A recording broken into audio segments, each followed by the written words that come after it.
இது சரிப்பட்டு வராதுன்னு எனக்கு தெரியும். இவன் என் வழிக்கு வர மாட்டான். அம்மாடி, நீ கிளம்பு. நீ இருக்கிற வரைக்கும் என் குடும்பத்துக்கு எந்த நல்லதும் நடக்க போறதில்ல, உனக்கும் எந்த நியாயமும் கிடைக்க போறதில்ல. இவன் குடும்பத்தை மறந்துட்டு உனக்கே சேவகம் பண்ணிக்கிட்டு இருக்கட்டும். முடிஞ்சா இவனையும் கையோட கூட்டிட்டு போயிடு. அன்பு,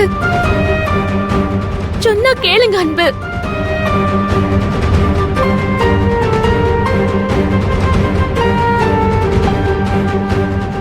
சரி, அப்ப நான் கிளம்புறேன்.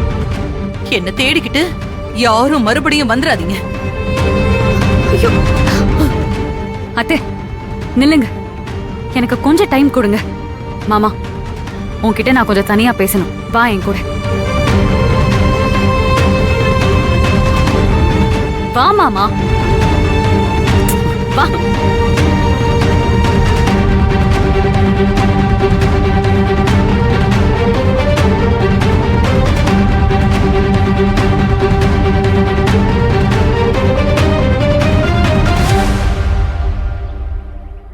மாமா, இதுக்கு மேலயும் பிடிவாதம் பிடிக்கிறது நல்லது இல்ல மாமா. என்ன துளசி பேசுற? எது பிடிவாதங்கிற? நீங்க எல்லாரும் என்ன எப்படி நினைக்கிறீங்க? உணர்வே இல்லாத மரம்னா. அம்மா எனக்கு கொடுக்கிற ஆப்ஷன் என்னன்னு தெரியுதா உனக்கு?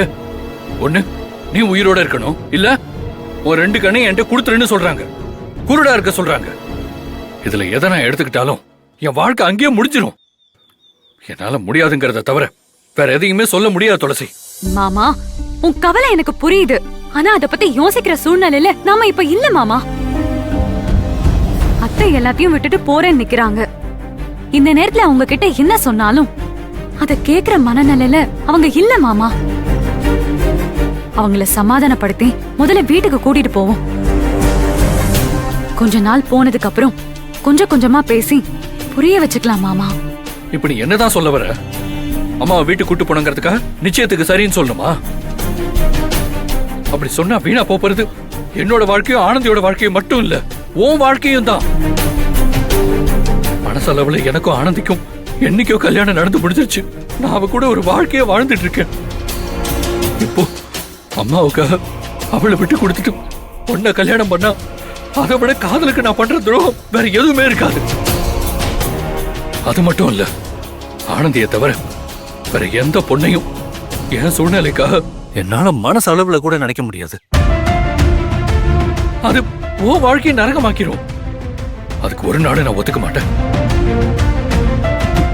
துளசி, என்னை ஆனந்தியை பத்தி மட்டும் நான் யோசிக்கல, உன் வாழ்க்கை நல்லா இருக்கணும் தான் நான் யோசிக்கிறேன்.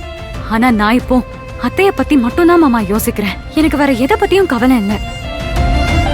அப்பதான் எல்லாம் சரியாகும். அத்தை கிட்ட சொல்லி அவங்கள வீட்டுக்கு கூட்டிட்டு போலாம். அப்பதான் அவங்க வருவாங்க. துளசி, உனக்கு அம்மாவை பத்தி தெரியாது. அவங்க வீட்டுக்கு போனாலும் அமைதியாக மாட்டாங்க. உனக்கு எனக்கு நிச்சயம் பண்ணாம அவங்க விடவே மாட்டாங்க. பரவாயில்ல மாமா, நிச்சயம் கூட பண்ணிப்போம். துளசி, அது அத்தைய பொறுத்த வரைக்கும் தான் நிச்சயதார்த்தம். ஆனா நம்மள பொறுத்த வரைக்கும் அத்தைய சமாதானப்படுத்துறதுக்காக நாம போட்டுக்கிற ஒரு ஒப்பந்தம். அத்தைக்காக சும்மா பண்ண போற நிச்சயதார்த்தம், அவ்வளவுதான். துளசி, நீ என்ன பேசுறன்னு புரிஞ்சுதான் பேசுறியா? ஊர்ல இருக்கிற எல்லாரையும் கூப்பிட்டு நிச்சயம் எல்லாம் பண்ணிட்டு கடைசியில எங்களுக்குள்ள ஒண்ணு இல்லைன்னு சொன்னா யார் அதை நம்புவாங்க? தேவையில்லாத பிரச்சனை தான் வரும். அதுக்கு ஆரம்பத்திலே முடியாதுன்னு சொல்லி வர பிரச்சனையை சமாளிக்கிறது எவ்வளவோ நல்லது. மாமா, பிரச்சனை வெளியே இருந்து யாரோ பண்ணா சமாளிக்கலாம். அத்தை நம்மளெல்லாம் விட்டுட்டு போறேன்னு சொல்றாங்க. யாருனே அழுதுட்டு நிக்கிறா. இதை எப்படி மாமா நீ சமாளிக்க போற?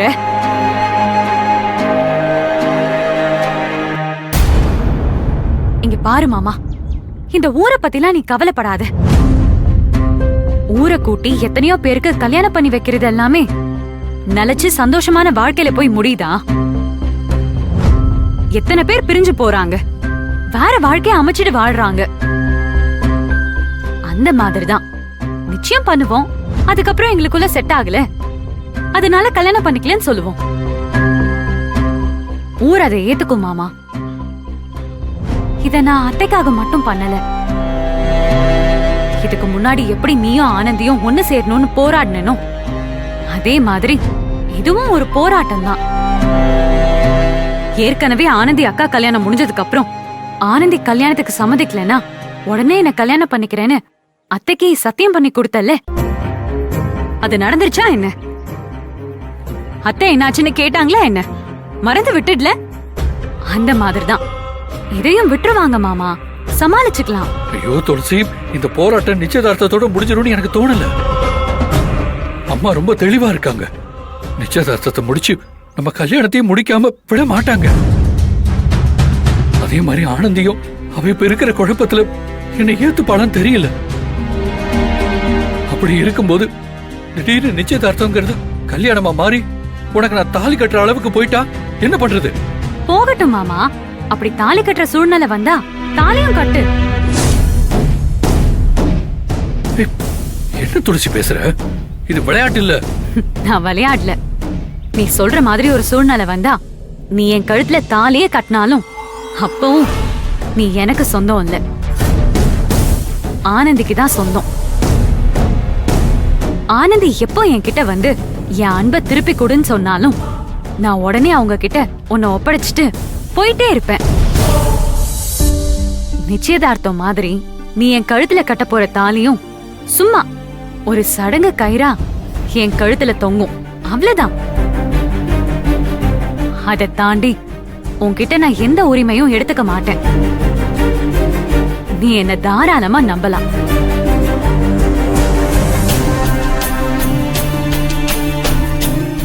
பயப்படாத மாமா, கல்யாணம் வரைக்கும் நான் போக விட மாட்டேன்.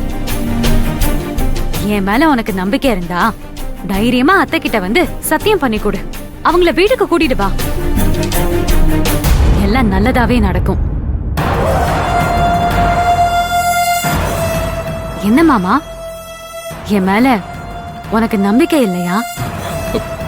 உன் மேல நம்பிக்கை இல்லாம இல்ல துளசி.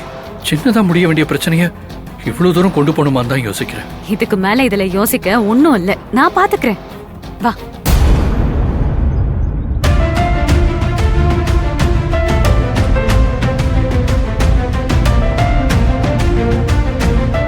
மாமா வா.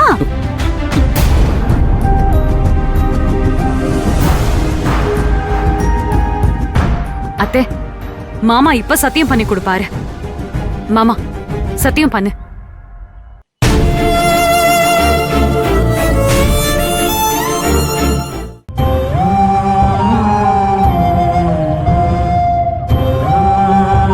என்ன நான் யோசிக்கிறேன்? அம்மா நம்ம கூட கடைசி வரைக்கும் இருக்கணும்ல, சத்தியம் பண்ணு.